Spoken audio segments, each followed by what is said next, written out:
Dr. Moodley, good morning, and thanks so much for your time. You heard some of the chat with Dr. Greenstein here, and I'd just like to know your observations when it comes to aging and what you notice with your patients, especially also with us living longer and taking better care of ourselves as we get on in years.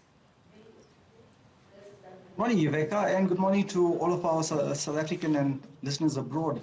Thank you very much for having me on the show. So, yes, I did have the pleasure of listening in to the previous doctor. And I do agree with much of what she said. Actually, what I would suggest, though, is that the body actually begins to age much earlier.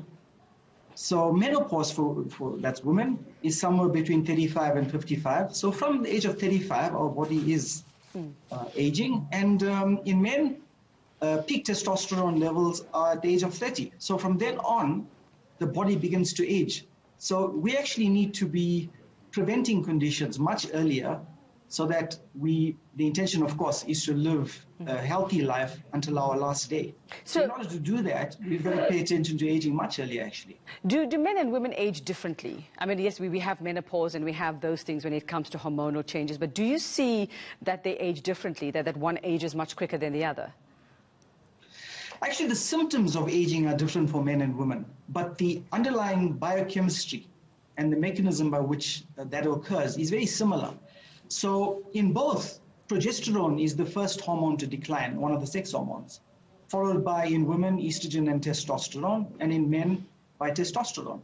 So although the underlying mechanism is the same, we do experience symptoms differently. So for the most common symptoms in women are that they start getting hot flushes, night sweats, and so on, which is an indication that the sex hormones are declining. And in men, it's often that they say they're not as strong as they used to be.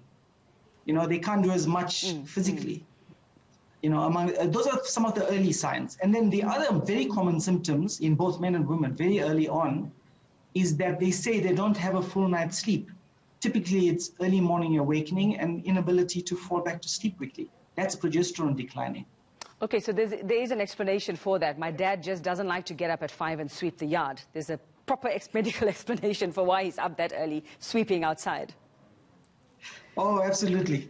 But you know, they say older people don't need as much sleep. That's not actually true. Yeah. They do, but it's the early morning awakening that's probably getting them out of the house quicker. All right, so let's just get a bit more detail, Doc, about what is happening with our muscles, what's happening to those tendons, what's happening to our bones as well in this time. Yes, so what happens, testosterone is one of the major hormones. By the way, the sex hormones have multiple functions other than just sexual function. So if you take a hormone like estrogen, which is in both men and women, by the way, estrogen has got something like 400 receptors around the body, which means it's got 400 functions. So there's multiple functions of these. So one of the functions of these sex hormones is to keep our muscles and bones healthy and strong. So when they start declining, you're not as powerful as you used to be, you don't have as much strength, and then you're a lot more prone to injuries. Therefore, you find people who used to do marathons when they were younger, perhaps, and then they're going to attempt a marathon when they're in the 40s, and they get severe muscle injuries. That's because their muscles can't take as much of the strain as they used to. So we often also hear about... Sorry, Doc, continue. No, I was just going to address the point about osteoporosis. Yes, please. Similarly with the bones. So what happens with the bones is it begins to thin as we age because of the decline in the sex hormones. There's other reasons too. So for example, calcium and vitamin D and so on. But principally as we age, it's the sex hormone decline that causes the bones to thin and for older people to start getting fractures and so on.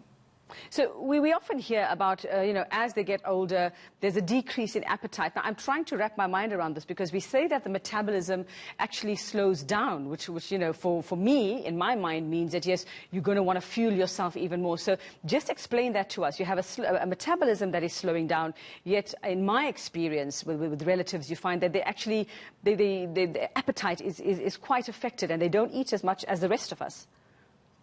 Yes. Actually, that's a long explanation, but let me see if I can, in a nutshell, tell you what's going on. So firstly, your gut slows down. Therefore, older people are more prone to constipation, which means that the absorption of food is slower. So that's the first point. By the way, the reason why older people prefer sweeter things to eat is because of the slower metabolism, and sweet things deliver energy quicker to the body. Not that they should succumb to it, but that's one of the explanations. Secondly, at the level of the mitochondria. Now, mitochondria are tiny little power packs inside every cell of ours. The mitochondria is the place where energy is released for the function of the cell. So what happens there is that the mitochondria themselves slow down, either because aging process naturally slows them down, but also because as we age, deficiencies in certain nutrients become more obvious, such as carnitine, alpha-lipoic acid, and so on, things that you require for energy delivery. So when you put all of that collectively together, it leads to a smaller appetite.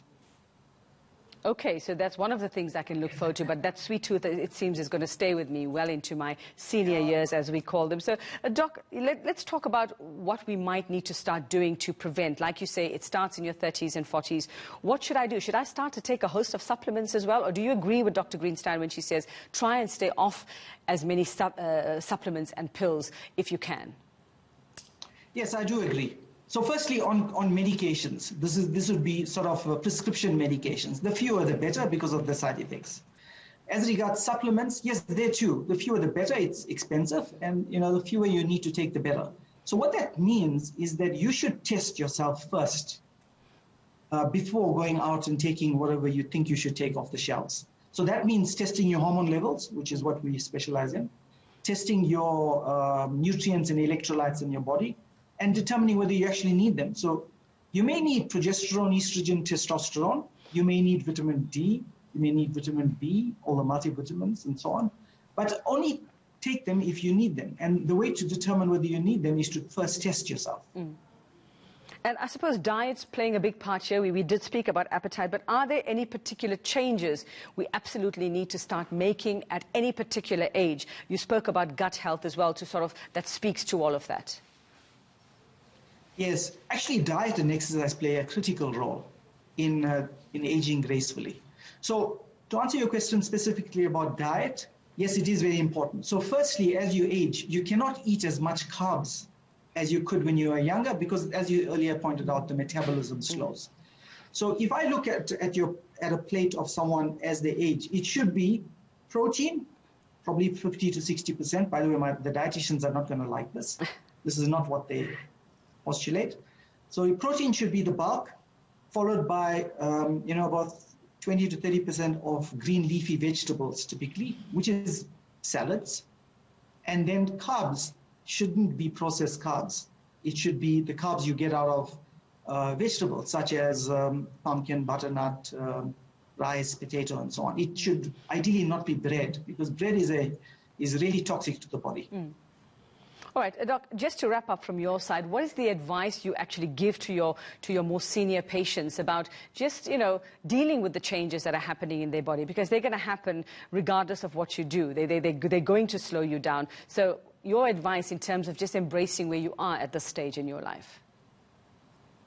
Yes, the first advice is don't take it as a given that you need to be unhealthy as you age. You need to have debilities as you age.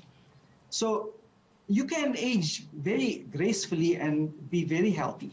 And first of all, we need to make sure that we're doing everything you can, both from a medical perspective, but also from eating healthy and leading a healthy lifestyle perspective to ensure that. So that's the first thing. Secondly, see someone who can help you treat any underlying conditions, because if you have an underlying condition, such as hypertension or diabetes or something else like that, and you neglect it, you will age much more rapidly. It has to do with what we call the telomere length, which is in the DNA of our cells. And those conditions do affect the telomere length. Nevertheless, this preventative measures that you can take. And then the third bit of advice is start the process early. Don't wait until you have symptoms. Don't wait until 60, for example. Start the process when you're in your late 30s to check out what could possibly go wrong. So, for example, diabetes. We have early predictors of diabetes that we can potentially identify someone who could be diabetic 10 to 20 years before they actually become diabetic. And you can prevent it very simply. So that's in a nutshell, a few key pointers I would suggest. All right, so you can't start too early. That's the advice. Thanks so much, Dr. Dhesan.